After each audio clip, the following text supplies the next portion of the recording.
ঝালমুড়ির কথা শুনলেই সেই স্কুলের দিনগুলোর কথা মনে পড়ে যায়। আমার মতন আপনারাও নিশ্চয়ই মিস করছেন। যাতে আর মিস না করেন তার জন্য আজ আমি নিয়ে হাজির হয়েছি সেই সিক্রেট মশলার রেসিপি নিয়ে। একবার বানিয়ে নিন আর বহুদিন পর্যন্ত এটাকে স্টোর করে রাখুন। তার টিপস আমি শেয়ার করেছি।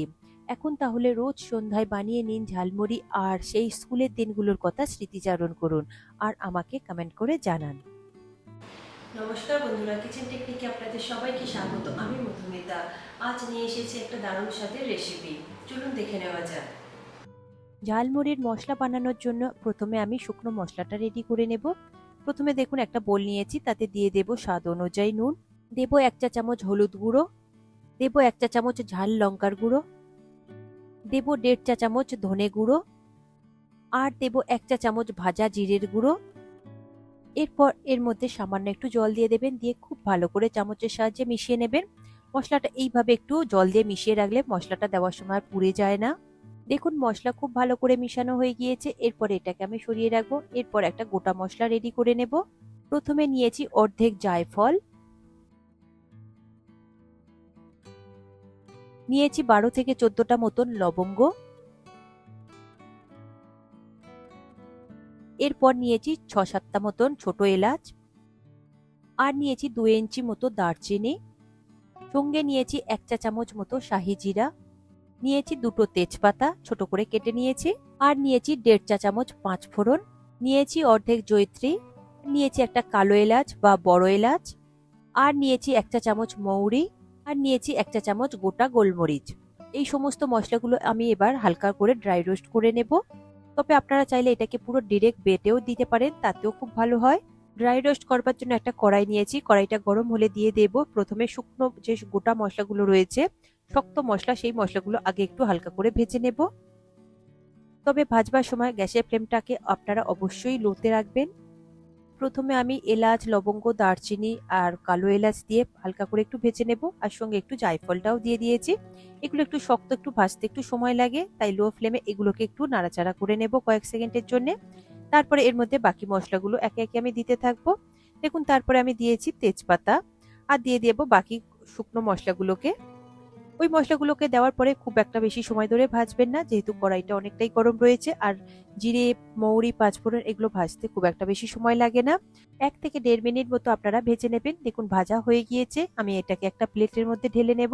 ঠান্ডা হলে এটাকে আমি পাউডার করে নেব। পর ওই কড়াইয়ের মধ্যে দিয়ে দেব 1/2 কাপ পরিমাণে সাদা তেল, আর দিয়ে দেব 1/2 কাপ পরিমাণে সর্ষের তেল। তবে আপনারা চাইলে একরকম তেল দিয়েও বানাতে পারেন, তবে দুটো তেল দিয়ে করলে এতে করে টেস্ট খুব সুন্দর আসে। এরপরে হাই ফ্লেমে দুটো তেল খুব ভালো করে গরম করে নেব। তেল গরম হয়ে গেলে তার মধ্যে দিয়ে দেব 2-3টে তেজপাতা। তেজপাতাটা দেওয়ার পরে হালকা করে একটু নাড়াচাড়া করে নেব। তারপর এর মধ্যে আমি দিয়ে দেব বেটে রাখা পেঁয়াজ। আমি এখানে দুটো পেঁয়াজ মিক্সিং জারের মধ্যে দিয়ে খুব ভালো করে বেটে নিয়েছি। তবে এখানে জলের ব্যবহার করবেন না, পেঁয়াজের মধ্যে অনেকটাই জল থাকে, তাই খুব সুন্দরভাবে পেস্ট হয়ে যাবে। পেঁয়াজ বাটা দেওয়ার পরে গ্যাসের ফ্লেমটাকে লোতে করে দেবেন। তারপরে খুব ভালো করে পেঁয়াজের কাঁচা গন্ধ চলে যাওয়া পর্যন্ত একটু ভেজে নেবেন। দেখুন পেঁয়াজ আমি খুব ভালো করে 2 মিনিট মতো ভেজে নিয়েছি। এরপর এর মধ্যে দিয়ে দেব 2 টেবিল চামচ আদা রসুন বাটা। আদা রসুন বাটা দেওয়ার পরে গ্যাসের ফ্লেমটাকে লোতে করে আদা রসুনের কাঁচা গন্ধ চলে যাওয়া পর্যন্ত খুব ভালো করে কষিয়ে নেবেন।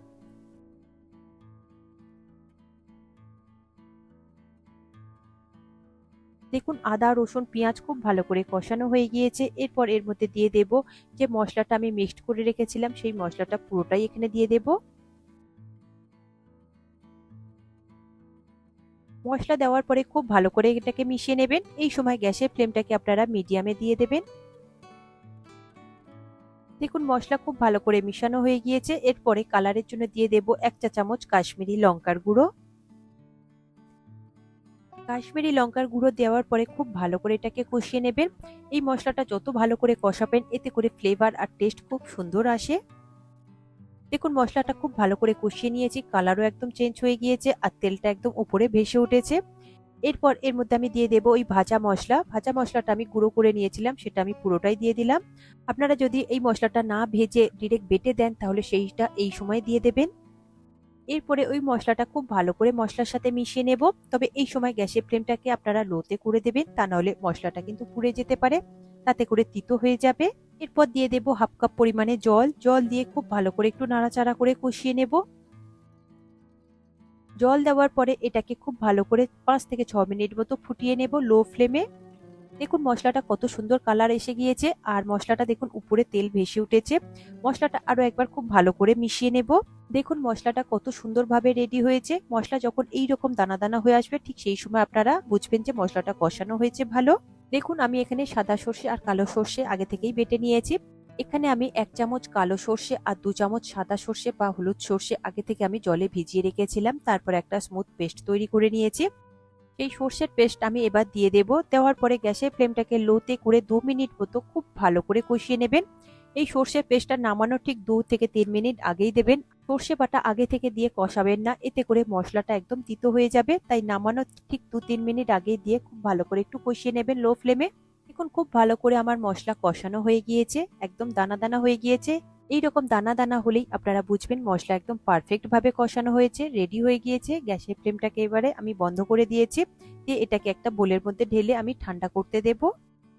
এরপর একটা বোলের মধ্যে আমি মুড়ি নিয়েছি, আমি ঝালমুড়ি বানিয়ে আপনাদের দেখিয়ে দেব। মুড়ির মধ্যে আমি টক ঝাল মিষ্টি চানাচুর দিয়েছি। তার মধ্যে দিয়ে দেব কিছু পেঁয়াজ কুচি, গাজর কুচি, কড়াইশুঁটি, ধনেপাতা, কাঁচা লঙ্কা সব রকম আমি একটু কুচিয়ে দিয়েছি।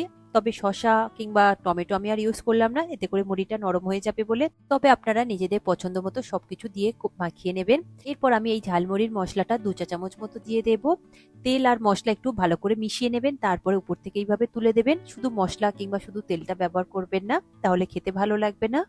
সব রকম মশলা দিয়ে খুব ভালো করে দেখুন আমি মুড়িটাকে মাখিয়ে নিচ্ছি। একদম ঝালমুড়িটা একদম দোকানের মতো দেখতে হয়েছে দেখুন।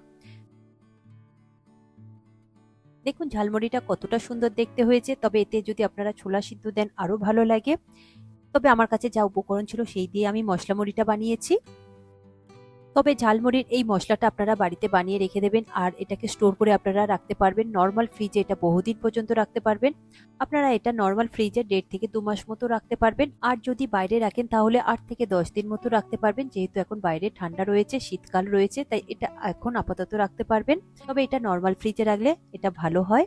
দেখুন মশলা মুড়ি আমার মাখানো হয়ে গিয়েছে। তবে আমার কাছে ঠোঙা ছিল না বলে আমি এইরকম ভাবে কাগজের একটা কোণ বানিয়ে নিয়ে তার মধ্যেই মশলা মুড়িটা সার্ভ করেছি। দেখুন ঝালমুড়ির এই মশলাটা অসাধারণ খেতে হয়েছে। আপনারা এইভাবে একবার বানিয়ে নিয়ে স্টোর করে রেখে দিন আর সন্ধ্যাবেলা এইভাবে মুড়ি মাখিয়ে খান, দেখবেন অসাধারণ খেতে লাগে, একদম দোকানের মতো লাগবে। আর এই ঝালমুড়িটা দেখে নিশ্চয়ই আপনাদের জিভে জল আসছে। তাই প্রতিটা স্টেপ মেনে আপনারা এইভাবে ঝালমুড়ির মশলাটা বানিয়ে রেখে দিন আর যখন তখন সন্ধ্যাবেলা আপনারা এইভাবে দোকানের মতন একদম পারফেক্ট ঝালমুড়ি বানিয়ে নিন।